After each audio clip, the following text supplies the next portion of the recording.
Oke, salam sejahtera tuan-tuan dan puan-puan. Salam perpaduan kepada seluruh rakyat Malaysia. Terima kasih juga yang sudah bersama di channel ini.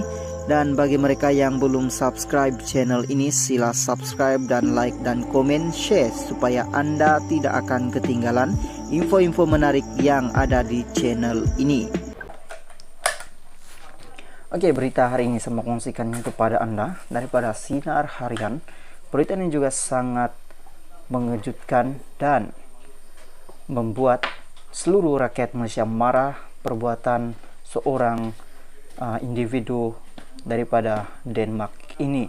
Oke, saya teruskan. Bakar Al-Quran hampir 1.000 sertai demonstrasi anjuran pemuda PAS.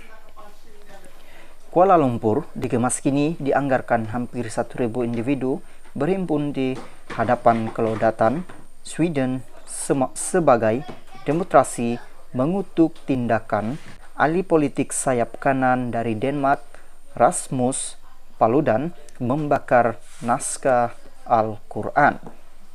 Ketua Penerangan Pemuda PAS, Nazir Helmi, berkata, perhimpunan itu dilakukan adalah bagi menyerahkan memerindum kepada kedaulatan terbabit. Hari ini saya dan rakan-rakan yang lain telah menyerahkan memorandum kepada wakil kedaulatan Sweden untuk menyatakan kebencian terhadap perbuatan itu. Ini adalah satu tanggungjawab daripada pihak kami untuk mengadakan bantahan ini. Ini bukan penyudah.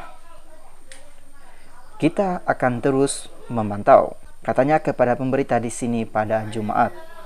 Pada Sabtu, pemimpin parti politik sayap kanan Denmark, Hardline Rasmus Paludan, menyertai bantahan di hadapan kedaulatan Turki bertindak membakar Al-Quran dengan pemetik api. Dia bersama kira-kira 100 orang yang berhimpun itu berbuat demikian selepas Turki dilaporkan membantah keanggotaan penyertaan Sweden dalam penubuhan perjanjian Atlantik Utara NATO. Memorandum tersebut telah disampai oleh 4 wakil, yaitu Nazir, Ketua Penerangan Armada Nasional Bersatu Muhammad Ashraf, Badrul Munir, penyanyi rap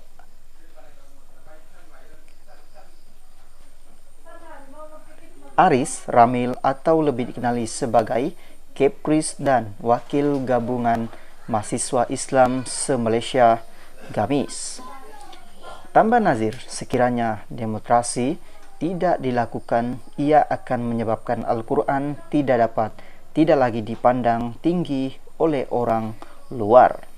Boleh jadi kalau tiada perhimpunan seperti ini akan datang, boleh lihat Al-Quran seperti buku biasa. Kalau ada orang yang membakar kitab suci mereka, adakah mereka akan bersetuju?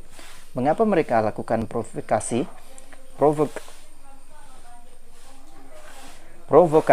murahan? Ini bukan kali pertama, tapi sudah 3 kali dia buat. Perbuatan ini mengancam keselamatan dunia, ujurnya. Sementara itu, Muhammad Ashraf mendesak agar kerajaan memanggil kedaulatan Sweden untuk menyatakan tindakan yang dilakukan itu adalah dilarang. Panggil mereka juga untuk tahu mereka setuju atau tidak dengan apa yang dilakukan oleh ahli politik itu. Kenyataan hanya 3-4 perenggan tidak selesaikan masalah, ujurnya. Jelas beliau, perhimpunan yang dilakukan tersebut adalah bukan bersifat politik, alahan mewakili suara majoriti agama di Malaysia, yaitu Islam. Sewajarnya yang berada di sini juga bukan sahaja pemimpin daripada Perikatan Nasional PN, tetapi sepatutnya dari segenap parti politik secara rasmi. Ayo kita menggelembang tenaga. Ini soal agama Islam, ujurnya.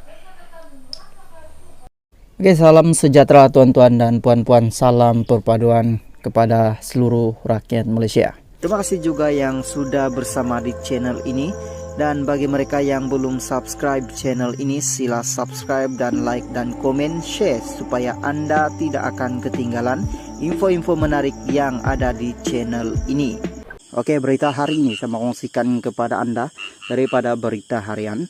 PN PAS sedia terima Khairi jika disingkir UMNO Ahmad Zamzuri. Kuala Terengganu, Perikatan Nasional PN dan PAS bersedia menerima bekas Menteri Kesehatan Khairi Jamaluddin menyertai parti itu jika bekas Ketua Pemuda UMNO dikenakan tindakan penyingkiran oleh partinya. Presiden PAS Datuk Seri Ahmad Zamzuri Mokhtar berkata Khairi yang juga bekas ahli Parlimen Rembau boleh memilih untuk menyertai mana-mana parti dalam kepimpinan PN. Katanya seluruh kepimpinan PAS dan PN menganggap penyertaan Khairi dalam gabungan itu diibaratkan sebagai kecil tapak tangan, niru ditadakan. Pimpinan parti dan PN sentiasa bersikap terbuka dan penyertaan mana-mana pemimpin politik atau individu untuk bersama melaksanakan berbagai agenda dan kepada rakyat kepadanya. Rakyat katanya selepas merasmikan seminar teknologi dan The Future 2.0 di sini hari ini. Yang turut hadir adalah Setiausaha Kerajaan Negeri Tengku Sri Bijaya, Raja Atu Tengku Farouk Husin Tengku Abdul Jalal. Ahmad Zamzuri yang juga Menteri Besar berkata demikian ketika menjawab soalan media sama ada PAS dan PN bersedia menerima kemasukan Khairi jika dikenakan tindakan termasuk digugurkan daripada keahlian oleh lembaga disiplin UMNO. Difahamkan, UMNO dijangka mengadakan mesyuarat Majlis Kerja Tertinggi MKT petang esok pagi membincangkan tindakan ke atas Khairi menyebarkan dakwaan palsu mengenai kehujutan perwakilan empot dalam Perhimpunan Agung UMNO PAU 2022 pada pertengahan bulan lalu. Mengulas lanjut, Ahmad Zamzuri mengakui Khairi adalah pemimpin hebat dan berpikiran terbuka serta mampu melaksanakan tugas yang dipertanggungjawabkan dengan cemerlang. Pandangan saya adalah Khairi pemimpin yang mampu melaksanakan berbagai agenda kepada rakyat. Kita mengalu-alukan dan bersedia menerima penyertaan Khairi untuk bersama dengan PN, katanya. Beberapa laporan sebelum ini menyebut mesyuarat Majlis Kerja Tertinggi MKT UMNO dalam mesyuaratnya semalam akan membincangkan mengenai pemecatan Khairi karena dikatakan melanggar ketetapan partai. Perkara itu bagaimanapun dinafikan Setiausaha Agung Datuk Seri Ahmad Mazlan yang menjelaskan tiada mesyuarat MKT UMNO berlangsung semalam. Ahmad Mazlan dalam jawaban kepada Bah menerusi WhatsApp semalam menjelaskan tiada mesyuarat